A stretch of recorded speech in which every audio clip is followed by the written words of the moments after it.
Jaguars just wrapped up another training camp practice. I'm Jamal St. Cyr out here alongside Justin Barney, and let me tell you, it's a hot one today. Quite a few hot. Jaguars players had to make a trip over to the medical tent to deal with some heat stuff and get hydrated. So definitely a hot one, not just for us. Yeah, even Trevor's opening statements in his post-practice availability today were, it's a hot one. It's hotter than it's felt like out here maybe the entire camp. So even the players are feeling it. They're getting visits from medical attention. Trevor's mentioned after practice, usually you acclimate to this Florida heat, but it is smoking out here today. They'd actually had, it's been warm, it's been hot, but it's been nothing like this. So it's not surprising that they had a couple of guys that were having some hydration issues. But, the heat apparently threw the offense off a little bit today as well. Kind of an off day for them as a whole. Trevor Lawrence threw a couple of interceptions today, some drop passes, even one by Christian Kirk, who's normally pretty sure-handed, and that one would have been a touchdown probably in the game to catch it. So just a rough day. They kind of almost seem like an out of sync, but at this point in training camp, you have days like that every once in a while. And you're not playing like this. I mean, this is, again, your training camp, your third week of training camp. You're going to get your starters, going to get, half of action on Saturday night, so we're going to see those guys. So probably the last full practice before that Saturday. We'll get a walkthrough on Thursday. So get the rust out of the way. Get those, the kinks out today. Rayshawn Jenkins, I thought, had a good play. He picked off Trevor. Right. We kind of touched on the offense not hitting on all cylinders today. Trevor had probably his most ineffective camp today. Yeah, I'd give him 2 picks today, and up until now, I think he only had maybe 1 registered to him. Chris Claybrooks and Rayshawn Jenkins both coming up with interceptions off him today, so I'd say this is probably his worst day camp. Yeah, I think the Heat probably got some of these players, maybe a little bit, I don't know, just ragged. Not as good flowing today. You've reached the dog days of training camp. Somebody just asked me what day of camp this is. I said, I don't know. We're just here again. And you can't see I'm wearing a black shirt, and you can't see the sweat stains through this, and you can imagine what those players are going through. Again, you don't see, and we haven't seen players being treated for heat, exhaustion or whatever, complaining of cramps, often, if at all, throughout camp. So that kind of gives you an idea of just how humid and cooking it is out there today. I know players are ready to get to that walkthrough day tomorrow. The lighter practice before that Saturday game against the Steelers. I know we're ready to get to that walkthrough tomorrow, but I agree with you, the offense not as firing on all cylinders as they have been. One thing that I want to hit on before we get to our MVPs, we've kind of kept our eyes on that offensive line as it kind of takes shape. One spot that we've talked about on the podcast before that wasn't locked up was that guard spot. Tyler Shatley didn't have that starting spot locked up today, the first day that Ben Barch was taking reps with the ones. Barch was one of the guys that kind of left practice a little early, so that kind of put a damper on his day. But early on in practice, Barch was taking those first team reps while Tyler Shatley was coming in as the backup.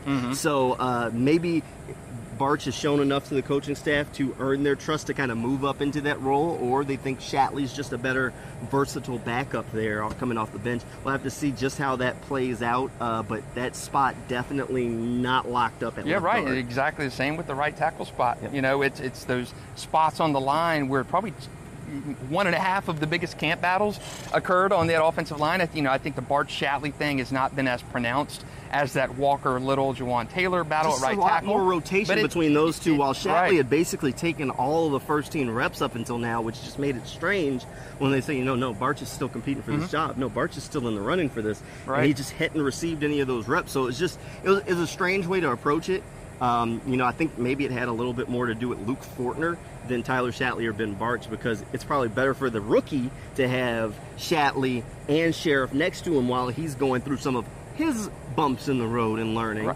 And Barch is that developmental player they picked a couple years ago, and he just came from a small school, and you didn't know how he would develop. And now they want to see. Doug Peterson, kind of a theme of his press conferences, availability has been, I want to see more. I want to see more. I want to see more. That's why we're going to see more out of the starting defense on Saturday. We're going to see more of the starting offense, probably for the last time until the regular season. And I think that that versatility on the line between Barch and Shatley is something else he wants to see. Again, same with that right tackle competition. He wants to see who separates, who can give that best versatility. And I think those are the positions. Again, I wouldn't have said coming into camp that Barch and Shatley was that major position to watch, but maybe it's kind of developing into that. It's something we'll have to keep our kind of eyes on for sure as they kind of head into that first game to see who is the starter. Doug even said they might rotate the starter at that spot depending on the matchup. We'll have to see if that takes shape. Okay, Let's get to our MVPs for the day. Who's your MVP? I've said it before. I think I said it last week in camp, but Tyson Campbell has had a fantastic camp. I know camp's not open to the public, so fans can't see. They've only seen that glimpse of Tyson in the first and second preseason game. But you and I have kind of been tale of two halves on Tyson Campbell. The first maybe 4, 5, 6 games of his rookie season, we were not a fan of Tyson Campbell, not a fan of the pick. Second-round pick for Urban Meyer, Trent Baalke last year.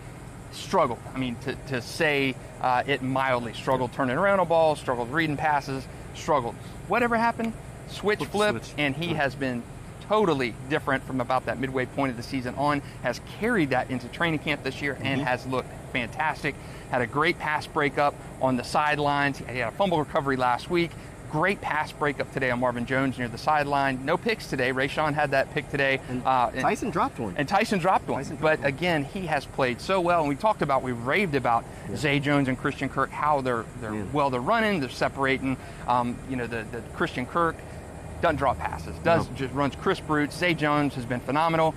His personality is definitely the best on the team today. He actually came over to Trevor Lawrence and asked him, kind of unprovoked, what kind of conditioner he uses in his hair in his second season as opposed to his rookie season. Trevor said that's confidential. So Zay Jones, that big personality, again, caught everything in camp. And Tyson Campbell just neutralizing. He has had a great camp. Could be, I hate to say it now, but he continues what we saw last year. Could be that Pro Bowl player that they've lacked at that position since Jalen Ramsey left. It could happen. I'll say, I've said it once and I'll say it again. He's looked like the best corner on this roster so far through camp, and that's not a shot at Shaquille Griffin. That's just how well he's been playing. All right, my MVP for the day, going to stay on the same side of the ball. I'm going with DeJuan Smoot. Smoot's had a strong camp so far, but during one-on-ones today, he put Walker Little on the ground, and it wasn't nicely. It was like, whew, all right, Smoot. So Smoot's been having a standout performance. If he continues on this path and takes this play over to the game field, I mean, the Jaguars should have a very good pass rush, especially in those nickel situations. Josh Allen, Trayvon Walker on that outside, DeJuan Smoot and Arden Key, two guys who've really had standout camps and are looking extremely good. That could be a very fierce pass rush. Right, DeJuan Smoot he's kind of been that guy, an unsung guy the last few years, emerged really last year, became that, again, a versatile player, out alongside Josh Allen. And I love the Arden Key signing, one of my favorite signings of this offseason. And, Zay Jones has looked like maybe the best one. But Arden Key was one of my sneaky good signings. And that defensive line, Doug Peterson said earlier this week that he wants to see that defense get to the line of scrimmage, stop the run. They showed that last week they could do that. Right. And the starters did. Only three series, but hopefully we see that a little bit more on Saturday night. But I totally agree. DeJuan Smoot, that entire defense looking good. The pieces of the puzzle are starting to come together. We'll get one more look at them at home for the preseason game coming up this weekend against the Pittsburgh Steelers. We'll check in with you probably one more time before then, but definitely after the game. For now, here, I'm Jamal St. Cyr alongside Justin Barney, and we'll see you next time.